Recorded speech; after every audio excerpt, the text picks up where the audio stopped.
freaking out. Oh my Hello. gosh. I'm freaking out. My hair's freaking out. I don't know what's going on. Hi, everybody. Hello. Hey, it's Tuesday. What happens on Tuesday, dude? Man, we talk about comics. That we do. We didn't get all of our comics this time around. We so did. They we they did? came in. Oh, they were a We little had okay. they got down to the Whew. wire, but they did Whew. come in. A So little Concernicus. I thought we didn't get our comic books, but that's good. I was a little worried because I was a little some worried. of my favorite books It's didn't show down up. a little bit. It's just like a whole lot of the top of the room. There you go. There you go. Yeah. You want to see our awesome new shirts, fantasy books and games shirts that you can get at the store with our cool dragon logo on them. So that's the whole thing. You can grab one of those Pretty cool. in black or gray. You know, because we're very colorful around here. I got the gray one myself because I already have like a billion- lot of A black billion t-shirts. black t-shirts. Yeah. Maybe the next run we'll do like more colorful ones, but you got to start off with the standards that might appeal to the largest group of people. So black or gray, $20. Come grab one. Anyway, let's talk about comic books. Yes. Do you have a facsimile? You know I do. Every time they come out, That's why we start with the facsimiles. So this is a facsimile of Green Lantern Green Arrow number 87. So back in the I don't remember when they started this in the late 60s. Well, I wasn't going to ask you, Dan. That's reasonable. They combined Green Lantern and Green Arrow just into one book because they both have green in the name, presumably. Okay. And they would have their solo adventures, but then it started to become like a team up book between the two of them. Okay. But this issue is the first appearance of the John Stewart Green Lantern, who is he's the Green Lantern that was in the Justice League cartoon show in the 90s. I want to say it's all in the past, so I'm having trouble remembering exactly when that cartoon aired. But it's spun out of the Batman and Superman cartoons, and it's just classic. I think it was originally from 1971. Classic Green Lantern. Cool comic. I haven't read it. It's interesting to me because Green Lantern is probably one of the biggest blind spots in my comic book history knowledge. I just have never really read a lot of Green Lantern. Just not into the Green Lantern. You know, I actually I like the concept a lot of just being like intergalactic space cops. Like that's really cool. But I didn't read any comics. If the comic was called Intergalactic Space Cop, I would read it. I kind of feel like that. Yeah. I would check that out. If that was the name of the comic book, I'd be like, oh. Yeah, I got to check that out. I'm going to read that. All right. Well, you can check out the facsimile of Green Lantern and Green Arrow hanging out. That's my plan, and I'll see if I can get into Green Lantern now. Gateway Green Lantern. That's right. Also, another facsimile that I do not need. More facsimiles. I do not need any encouraging to pick up an old Spider-Man comic, but this is issue 253, which is the issue right after the previous facsimile that came out last month, 252, which is the first issue of Amazing Spider-Man where Spider-Man gets the black costume in. And so this is just, I think they just printed this issue just because, why not? Why not? It's got continuity. It's got the black costume in it. I don't even know if there's any first appearances really in this.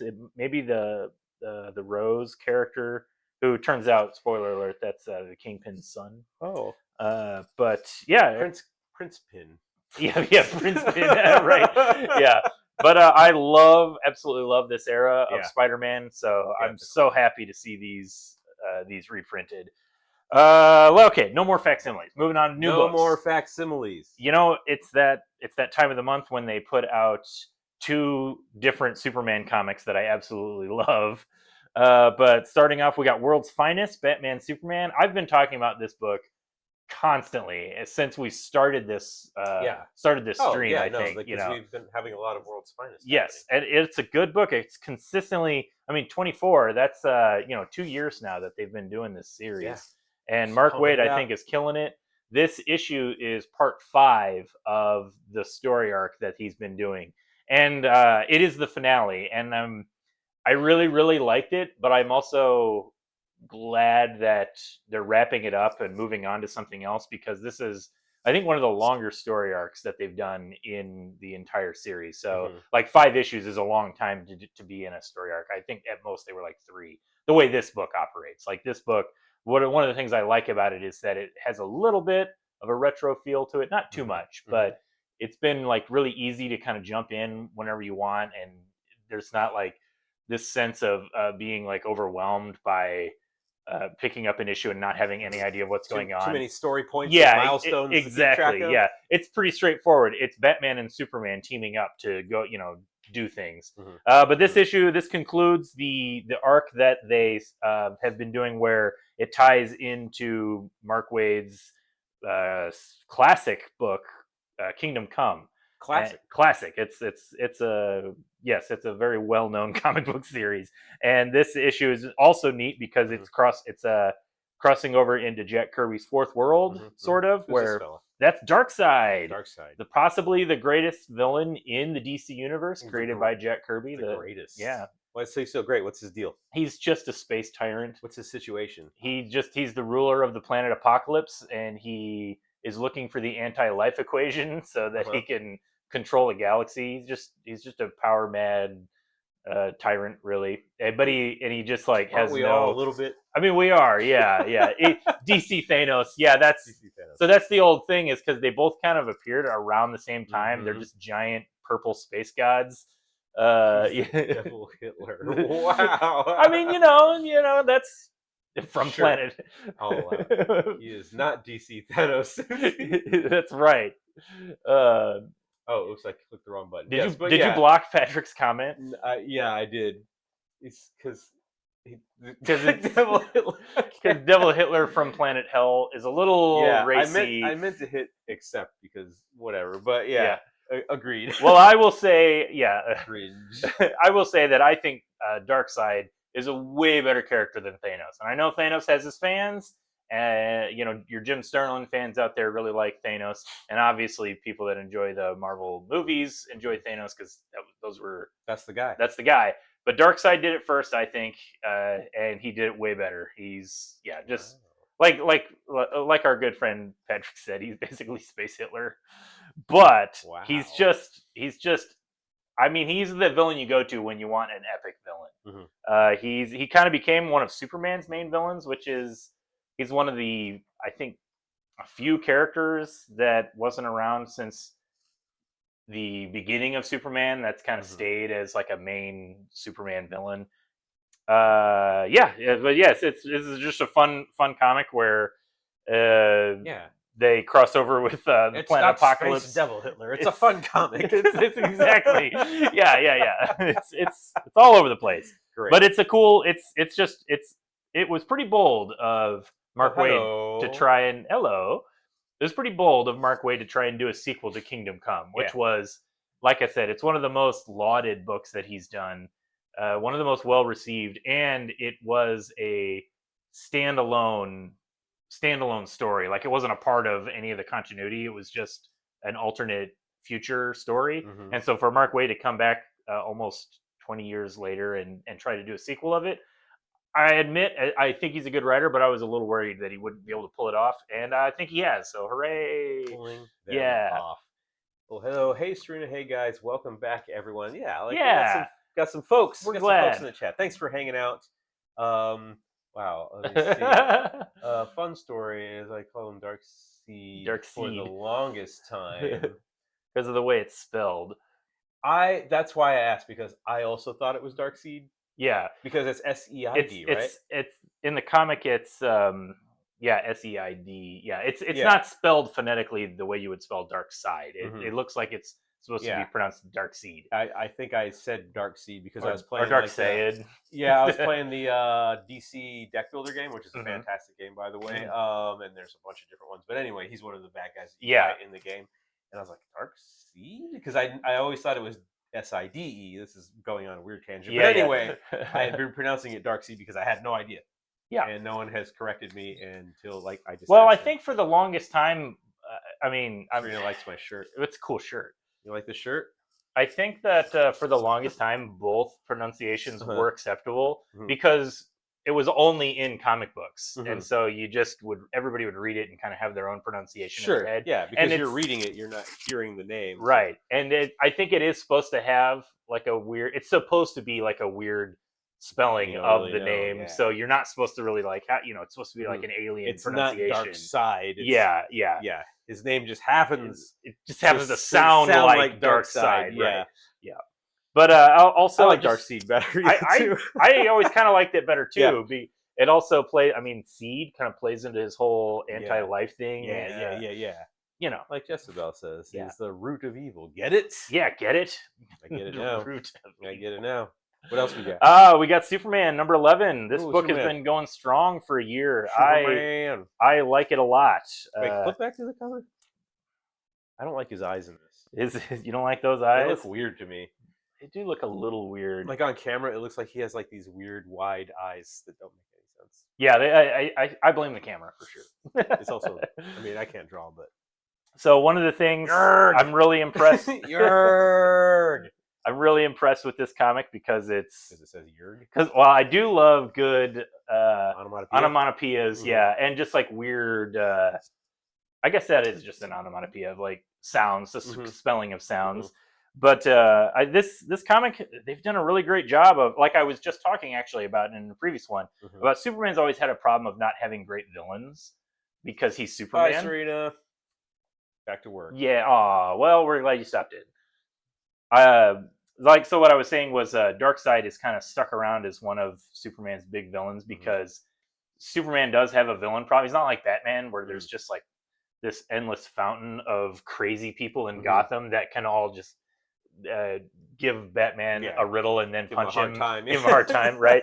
Whereas like Superman is Superman, so like what do you Yeah. do with that? You know? he has to And- have like super villains to Right, match right. him, or he'll just like snap everybody in half. Exactly, yeah. And a lot of the older comics had pretty silly villains, which Mhm. I think they are really fun in that context, Mhm. but they don't work that well when you try to update Superman into the more modern tone that he's been in for a long time. So this book is doing a great job of balancing that, I think, where it's got cool looking villains. It's a good story. Like you got this guy that has all these chains that he can whip around. You got it's been really good. Also, a little spoiler alert. Not too much of a spoiler, but I was really excited to see another Silver Age concept that they're playing with here Mhm. is red kryptonite. Oh. So as Superman aficionados know, that there's a bunch of different colors of kryptonite. The traditional one that everybody knows is the green kryptonite, which just kills Superman. But in the older comics, there was actually a whole rainbow of colors. What do we have here? What's my favorite sound effects in comic? Oh, that's a. I don't know if I have a good answer gotta for be that a one. tough one. I mean, like, I've actually always been a fan of sound effects that use like a hard K. So like when you use like, I mean, Snicked is probably a classic one. There's also Thwip, you know, but Thwip. you know, I like Thwip. that's the Spider-Man. Thwip, Yeah, thwip, yeah, thwip, thwip, thwip, thwip. And Like a and good Wolverine, thwip. Snick. Those are all classics. Mhm. I love when I see random sound effects that are kind of like a normal sound but spelled kind of weird. Mhm. Like when you see like clang, but it's spelled like KLANG or something, Mhm. like, Yeah, you know. instead of C, So it just makes it, like a hard clang. Yes, I think that's what gives it that perfect onomatopoeia feeling. Like Adam gets smacked by a cat in Night Terrors and it goes Snippity skippity pap. Or is it skippity? Skippity pap. Skippity pap. Okay, that's pretty good. What does pink kryptonite do, Aaron? Says Patrick Bramble. Oh, Bramble, don't put me on the spot Is like there that. pink kryptonite? There is. I think there is. I mean, sure. I don't remember all of them. I know that. Get it together, man. I know green kryptonite kills him. Red kryptonite. Well, green and red I think are the two that get used the most. Yeah. Red is the one that just has an unpredictable effect. You never know what it's going to do. So like it might turn his head into an insect, or make him evil. Yeah. There's black kryptonite did something. Gold kryptonite removed his powers permanently. There is a pink. Well, thanks. If you know what it does, Bramble, please share it with the rest of the class. Skippity pap. It isn't used anymore for reasons. But yeah, I like that in the 70s comics and 60s and 70s, they just had gold kryptonite, which permanently removed a Kryptonian's powers. Oh, wow. Just because. And amazingly, like Superman was never affected by it. But that was always the danger of like, oh no. He might get permanently. Yeah. That's how they got around the Superman's too powerful thing. He isn't used anymore for reasons. Oh no. That sounds great, actually. But I'm gonna have to track that one down. I'm not familiar with that one. But yeah, so Superman, really good. Good Superman. comic. Another book that's become a part of my regular pulls is this Unnatural Order. You know, we talked about this, I think, the last 2 issues. The first issue was free when we got it, so I hope everybody got their free issue of Unnatural Order. Yeah. What's this comment here about pink? We're still talking about pink kryptonite, Yeah. huh? That's what Superman uses in that new Superman anime for his Sailor Moon transformation. You know what? That makes so much sense. that new show slaps. Is the new Sailor Moon? Well, there's a new Superman cartoon. Oh, Superman. And there's like a scene that looks like a Sailor Moon where he he transforms into a superhero costume and he like glows and spins around and it looks like the Sailor Moon scene. Skippity Pat. Yes, Skippity. It's so good. I can't wait for season 2. Says Patrick Bramble. Oh wow, everybody's gonna geek out about this Superman cartoon. Yeah. I have didn't even know it's a thing. I have no official opinion on it. I find Superman sort of boring. So yeah. Well, you're wrong about that, but yeah, you're wrong. Unnatural Order is a good comic. I'm enjoying this one quite a lot. It's a good like mashup of science fiction and fantasy, which is it's a thing that's been done before, but I always like to see like a unique take on that. Bramble said, "Be quiet." Yeah, be quiet, Dan. I'm with Bramble on this one. Wow. But yeah, it's a cool looking book. If you didn't catch it the first time around, I would say track it down.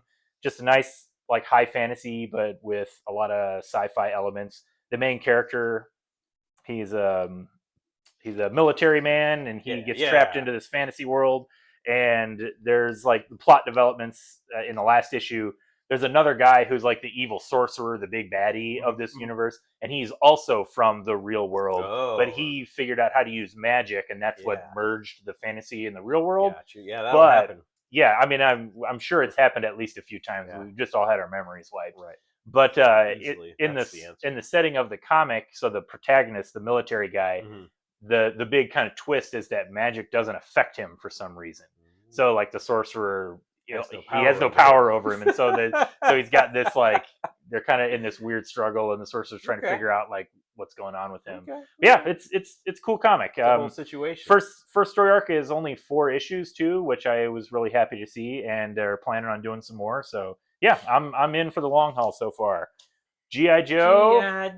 I don't have a whole lot to say about this other than I still like it. Yeah, that's pretty much it. I think that still bringing the heat.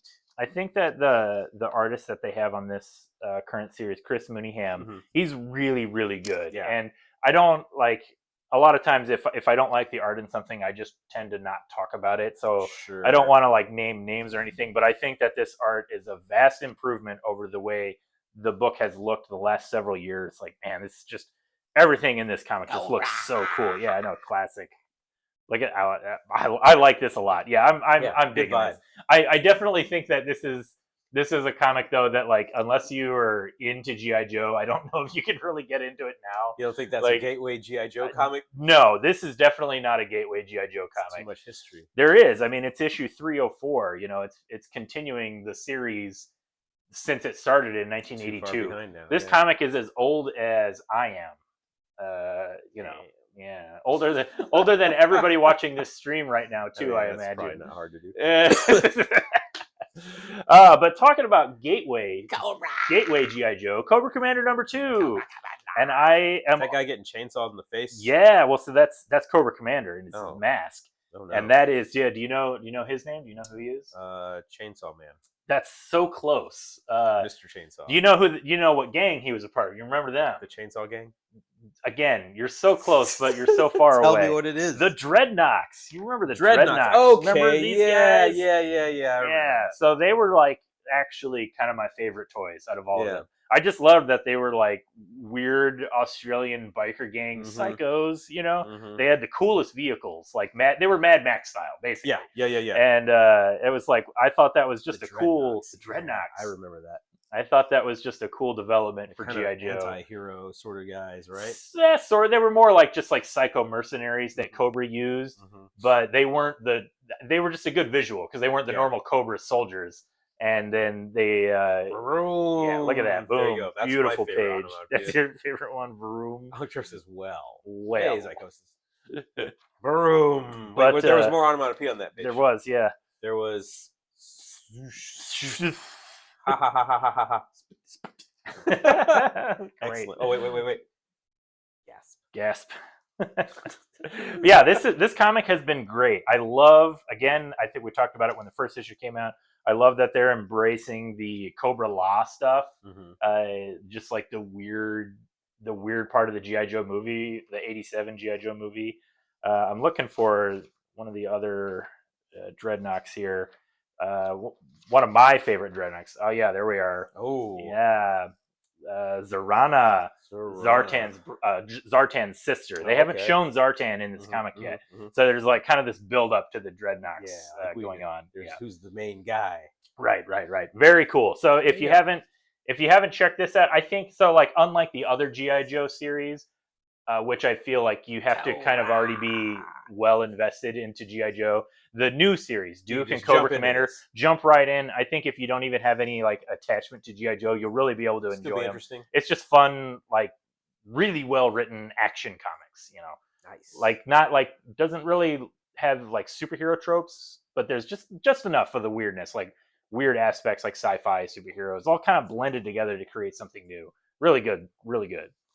Another book that I have been enjoying quite a bit.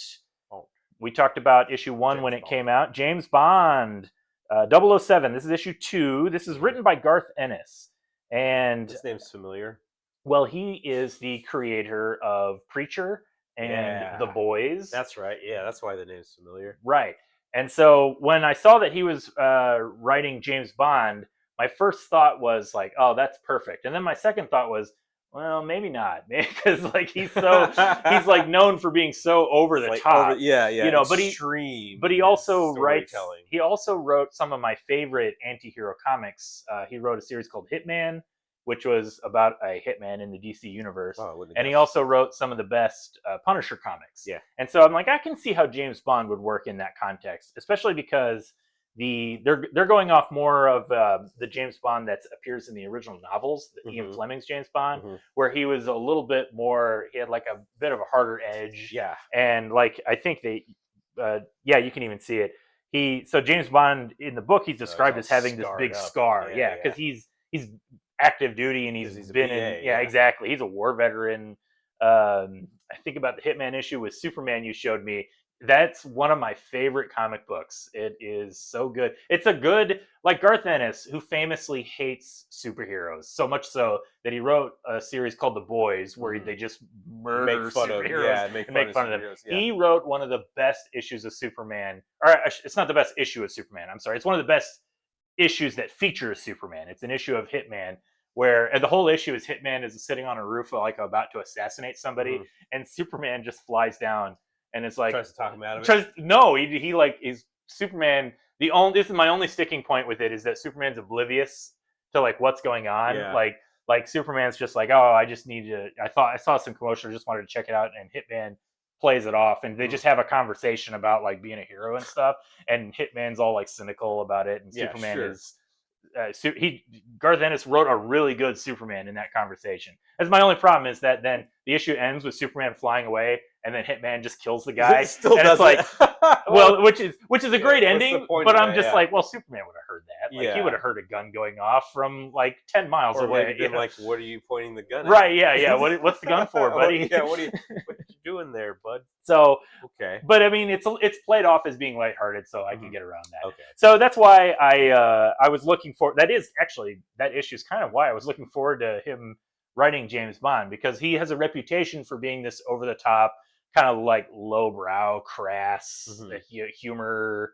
But he also writes really strong, like I don't want to say just tough guy characters, but I think he does kind of understand.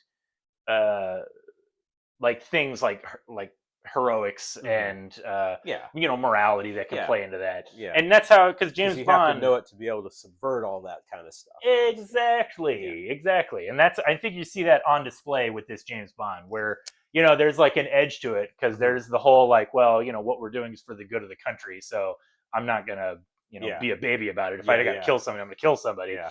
But been there, done that. Yeah, right. Oh, don't say that on stream, Dan.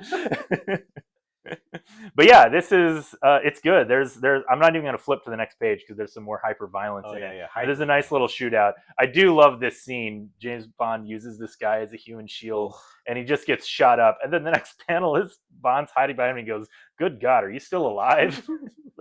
like that's the Garth Ennis humor where like it's like he takes a moment for Bond to just like reflect on like why are you even still alive? That's perfect. Yeah, so I am enjoying this a lot. It's actually one of my favorite books coming out. Nice. Another book coming out. I haven't had a chance to read this in its entirety. But yeah, this is So this title is kind of a little play on words. A couple of words. It's blasphemous, but famous. So blast, famous, blasphemous. There's a whole lot going on here. How is it spelled if I was to write it out? Do I do blast famous or do I do blast? Let's see how they put it in together. It's blasphemous. Okay. So it is BLAS. So it's blasphemous. The T is. Is it a cross? It's a cross, exactly. Mm-hmm. So it is. It's not a T. Correct. Stylized F that looks like the cross. Correct.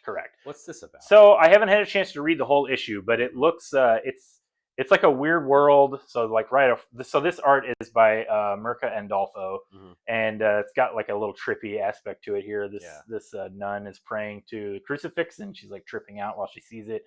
But basically, it's a world where pop stars are treated as deities, and so there's this whole angle about angels and demons corrupting pop stars to it's like if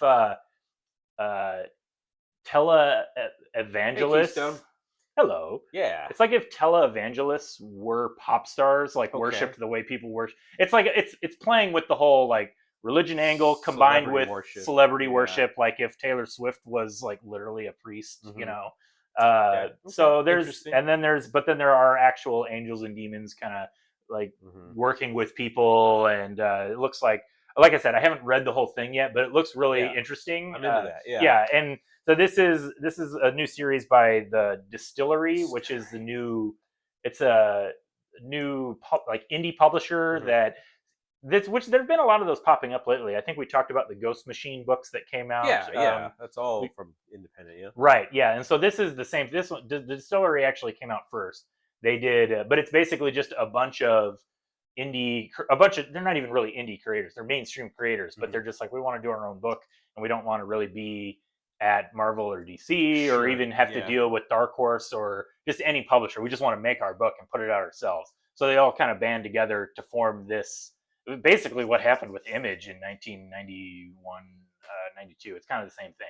So this is one of the new books for that. It looks really interesting. Looking forward to checking it out. I dig a whole fight between good and evil, angels and demons fighting for the souls of mankind. Right, exactly. That might be something I could get into. There's that mixed with the kind of like social satire of making fun of celebrity. I do enjoy that. I love making fun of celebrities, but it's not even necessarily making fun of celebrities. It's more about making fun of the culture that is surrounding that people worship celebrities. Right, exactly. Yeah, so many layers. It looks pretty interesting. Looks pretty layerful. All right, another comic that has significantly less layers, I think, but is also pretty cool is Justice League versus Godzilla versus Kong. This is there's layers right there. There's three. There's Godzilla, then there's Kong. Yeah, there's three layers. Then that's basically it. But yeah, this is. I haven't been showing off. Is that not enough layers for you? You know what? Not really. It's actually might be too many layers. Like I don't expect too much with my Godzilla. Is that Cthulhu? I think it might be. This comic gives you exactly what you expect. Yeah. Giant monsters with the Justice League and King Kong. And there's like every time I flip through one of these, I'm kind of shocked at how many characters are in it. Like there's jam-packed. It's jam-packed. Yeah, exactly. I was really happy to see right here, yeah. Talk about tonal shift. Right. It is quite a tonal shift. From Angels and Demons to King Kong. King Kong. I was really happy to see Gorilla Grodd character show up, and they worship Kong. They call him the ape god. So yeah, that's good. That's appropriate. Yeah. Together apes strong. Exactly. Yeah. So it feels like they're. So I think what I was a little concerned about when I read the first issue was, I think it's a 7-issue series, and I was like, well, how much is there really to it? Like it's just Godzilla and King Kong fighting with Superman, you Yeah. know. But they kind of do a lot with it, like partly because there's so many characters in it. So I think that helps. Yeah, holy crossover Batman, exactly. I think that helps with like making it a bigger story, like living up to the name, you know, to the hype, title, yeah, to the to title, the 3-layered title. the 3-layer title, exactly. Yeah. So yeah, there's a lot. It really is the Justice League. I guess, you know, when I first saw it, I was like, what's Batman gonna do against Godzilla? Like, you know, hits him with a battery. what's the Flash gonna do? And I know Run all you around. Justice League fans now are gonna be coming at me. Like, Is there a lot of Justice League fans? they're out there. You know, actually, a customer commented to me he was really enjoying this Justice League Godzilla Kong book because there's not a Justice League book on the stands right now. So it's just nice. Like, it feels like it's the official Justice League series because there's no other Justice League. So you're getting this one. Godzilla repellent, exactly. Batman has his utility belt has. It's in his utility belt. Yeah, I mean, he had the shark repellent. Why not the Godzilla? Why not? Repellent? You know, it makes sense. It's true. Godzilla And sprays him in the eye. With Godzilla screams. He runs away. I mean, why don't I write comics? Why? I could write a comic. You know what? I've been working on it. You have no idea how easy it actually is. Let me tell you. It's like you're joking, but I feel like you're being facetious. No, honestly. I'm well, not. I mean, I've seen a lot of comics that people have done recently. I mean, more than I ever thought I would, doing the show and being here at the store. But yeah, there's a lot of stuff out there that I'm like, okay, yeah. Just have an idea and some money. That's right. America. All right. Coming up next, this is the book that I know our good friend Patrick Bramble is here to see. Ultimate Spider-Man #2. So I will say right off the bat, I enjoyed this issue more than the first one. I think I was pretty lukewarm on the first issue when it came out. So we actually see Spider-Man doing stuff, and in some ways, I kind of feel like this should have just been the first issue. Spider stuff. Doing Spider-Man stuff. The first issue took way too long to set everything up when I feel like it's all pretty self-explanatory. Peter Parker has a family, and he becomes Spider-Man. Glowing review from Aaron. Right. It's better than the first one. It is. Like, stuff happens in it, and you get to see some of the characters. It's interesting that Spider-Man is in this black costume here, which bothers me because the covers have him in the traditional. You know, but it's very confusing. Well, what's interesting? Taking me out of my immersions completely. I'm gonna do we're gonna speculate a little bit on this, because I'm gonna try to find a good. Yeah, here we go. So, what's interesting about it is that it is a black costume, but it appears to kind of operate the way the symbiote costume does. Like, they don't explain this at all. Like, he's just wearing this costume, and then it's like the mouth just moves away when he wants to take a bite of something, and like the mask just kind of pulls back. So I wonder if that's going to be like a secret twist where it's nanobots. Well, it could be. I mean, it could be. It could be anything, but I won't be surprised if there's some kind of the basic setup is just Peter Parker became Spider-Man at the age of 40 instead of a teenager, and in the last issue it was all set up where I don't want to give you the whole history of it, but a character gave him the thing that's like, let this spider bite you and you'll become Spider-Man, and then in this issue now he's Spider-Man, but there's something else going on with the costume, and I wonder what it could be. I think this is going to be their black suits. Yes, I think it is too, but I'm curious how they're gonna it's interesting that he's starting with it. What is it? Is it nanobots? Is it like a Fantastic Four thing? I love a nanobot. Nanobots are classic sci-fi. That's like my favorite thing. Yeah, that's my favorite thing. Like, you just get a group of them together and just do whatever you want, you know? That's right. But I think I certainly think our friend Patrick is going to like this issue. Like I said, it feels like it's moving forward with the plot. Like, you get to see some time with the characters. There's a villain in it. You do get a nice scene with J. Jonah Jameson and Ben Parker. Yeah, just like this feels like an Ultimate Spider-Man comic. I still wish it didn't have to be bogged down by the ludicrous conditions of setting up this Ultimate Universe where they have to constantly explain like the reason Peter Parker is Yeah. just now, it's because 20 years ago the Maker came over from a different universe and blah blah blah blah blah. I hate that. That's like so. Got to catch everybody up though. I know, but it's Everyone's like you have gotta- to do it like everyone's every gotta issue understand. now. To me, that defeats the whole purpose of having like a fresh jumping on point Right. of a series. But that's just old man Aaron complaining. I've made peace with that. So Have you? yeah, I've mostly made peace with it. Okay. I mean, as long mostly. as you're like getting halfway. I'm halfway there. I'm almost there. Nice. So Hey, it's X-Force. X-Force.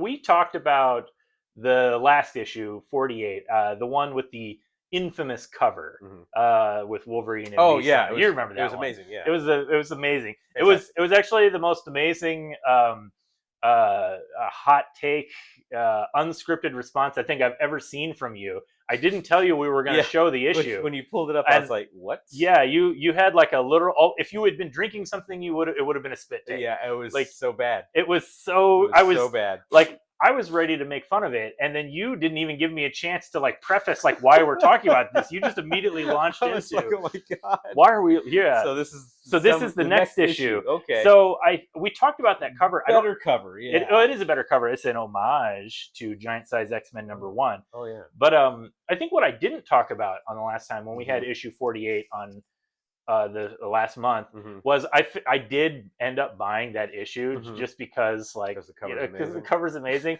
But then because I hate buying a book just for the cover, so I forced myself to read it. Yeah. And it actually wasn't that difficult because Okay. I know several people. I have friends who tell me that X-Force has actually been one of the better books of the current X-Men series. Okay. So I read it and I was like, well, let me give it its fair share. And I read the issue.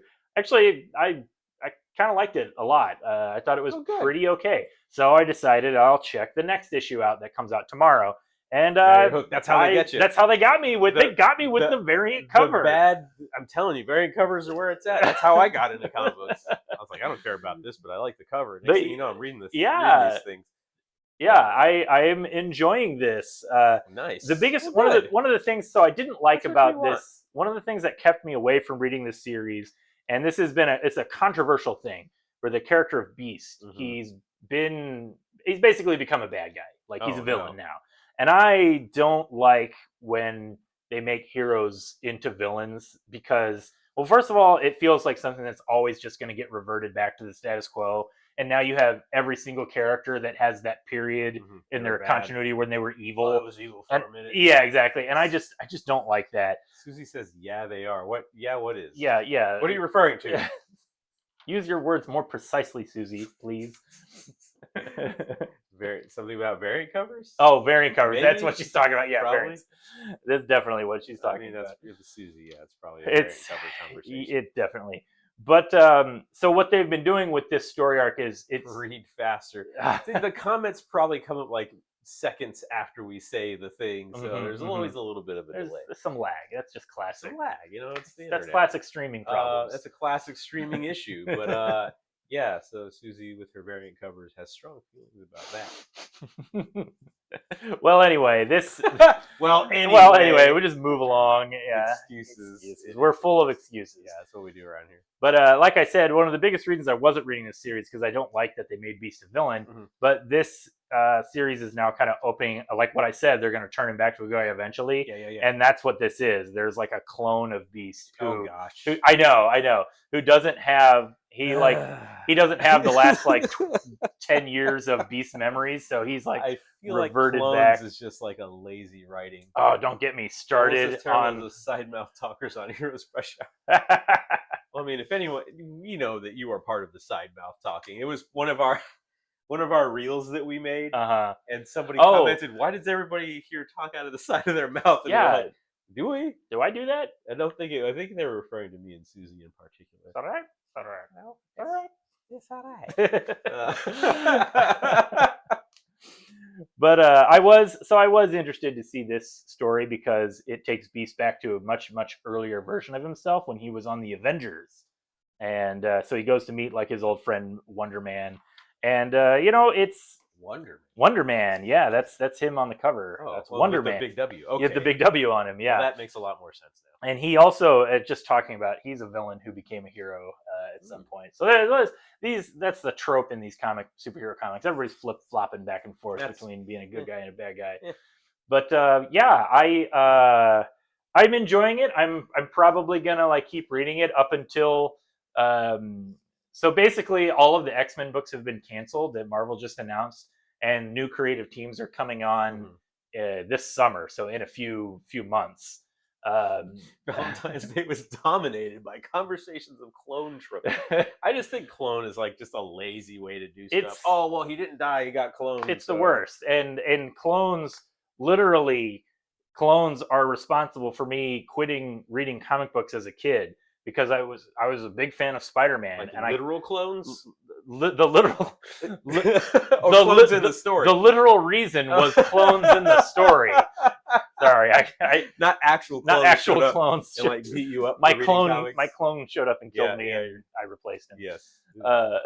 Scary stuff. No, I was reading comic books in the '90s, as you know, and the infamous, now considered the worst story arc of all time. There have been several worse story arcs of all time in Spider-Man since then, but at this point, it was definitely the worst, and that's the infamous Clone Saga. And I just, as a kid, even I was just like, this is stupid, and I quit reading Spider-Man comics. And it wasn't it would take a few more years before I would get back into comic books proper.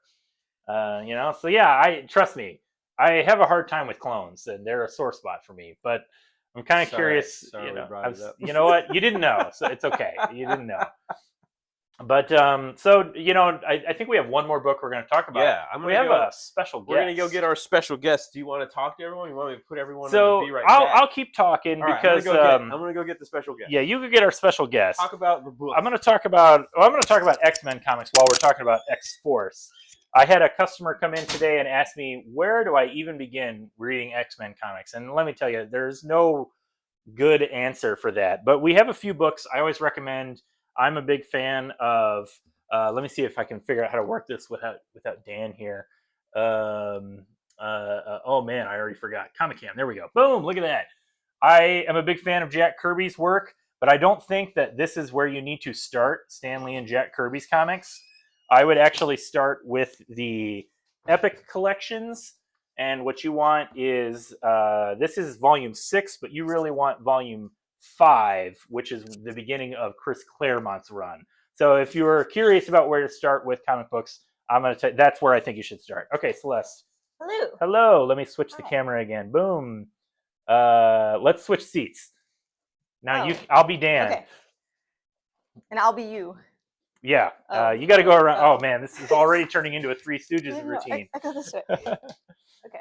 So Celeste, it's our favorite guest star, Celeste. Hey. So every week I ask a coworker to pick out a comic for me to read so that we can talk about it on the stream. And a lot of times, if you've watched the stream, you know that a lot of times Celeste is the one that picks out the book for me. And she picked out a book this week and I didn't want to read it. So instead I said, Celeste, why don't you just come on the stream and talk about some books that you read? So what do you want to talk about first? We'll talk about this. Okay, so yeah, you can hold that up and then put it back down there and we'll switch the camera. I see. So there we go. So what is this called? This is called Bunt. And I read a bit of it. I didn't get too far. So I'm not going to be telling any spoilers today. But it's super cute. She's in college. So she's a freshman in college. And she, with the paintbrush here, you can tell she's an art student. And so it's super, super cute art style, super fun. That's what drew me to it. Susie says she loves that artist team. Really? Yes, it's Susie's favorite. Yeah, see, that's what I liked about it. That's what had me pick it up. So she gets to college and then finds out that her student aid got denied. Like, it just disappeared in the mail. Some rats ate it. And so in order to try to get to college for free and get all of that back, she finds out she can get a scholarship if she wins a softball team. Trying to find where that is. And so she puts up like a help wanted sign saying, hey, you guys, if anybody wants to join a softball team, you can get a free scholarship. Where is that?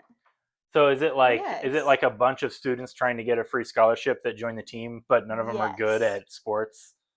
Yeah, kind of. So she does softball, and she got her friend Ryan. Here's that grumpy emo boy. He Mm.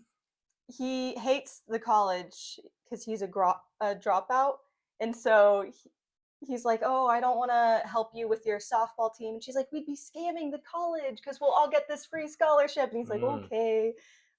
So they set out and they get this like ragtag group together to make a softball team, and they try to win, and that's it. It's super cute. Yeah. Yeah. How far into it did you get? You said. Not very far, just up until they started going around and getting everybody together. Okay. Okay. Yeah, but I liked it. Well, good. I think Susie wants us to add it to her poll, so we're going to have to do that. Awesome. What was the other book that you had for us? The other one, it was actually an annual. So let's show that. Yeah. So this is the Guardians of the Galaxy annual, and we just finished the series. I loved it. I read all of it. So it starts out with all these Guardians, and then Groot goes crazy. He goes not so crazy, and he tries to take over the galaxy, and he starts taking over these planets and quote unquote killing everybody. Oh my gosh. Yeah, and he turns it into his Groot space, and so everybody's green. You can see here, like Drax is green, and they're all just going about like there he is. There's Peter, just slightly green.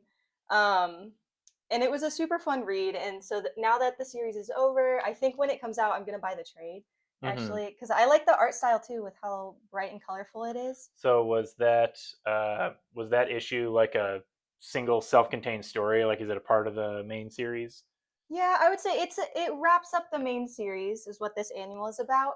I think jumping into it would be a little bit confusing, but I don't read a lot of Marvel and I tend to stay away because jumping in can be confusing. But this series, I jumped right in and it was amazing. It was great. And I know we have most of them up on the shelf right now. Susie Celeste wants to know, what's your favorite comic sound effects and why is it Bamf? Bamf. Bamf is my favorite. Bamf is your favorite. Apparently. Well, you know what Bamf stands for, right? No, not what you're thinking. It's the sound Nightcrawler's teleportation makes when he uses his teleportation powers. It goes Bamf. Bamf. It's fun. It's fun to say. It is fun to say. Yeah. But you were thinking something else, though. I know you were. I know she was. No, was it? Well, all right. Yeah. I think that's everything we got today. So everybody say thank you to Celeste for coming onto the stream and making it so that I didn't have to read that many books this week. That was amazing. So there's a lot of great comics out there. I'm going to try and do Dan's thing. What does he say? There's a lot of great comics out there. Something for everybody. You should come into our store, Fantasy Books and Games, and get them. But if you can't get them here, find them somewhere else because I think it's just great that people read, especially if you're reading comics. All right, we'll see y'all later. Bye. Bye. See you next time. How do you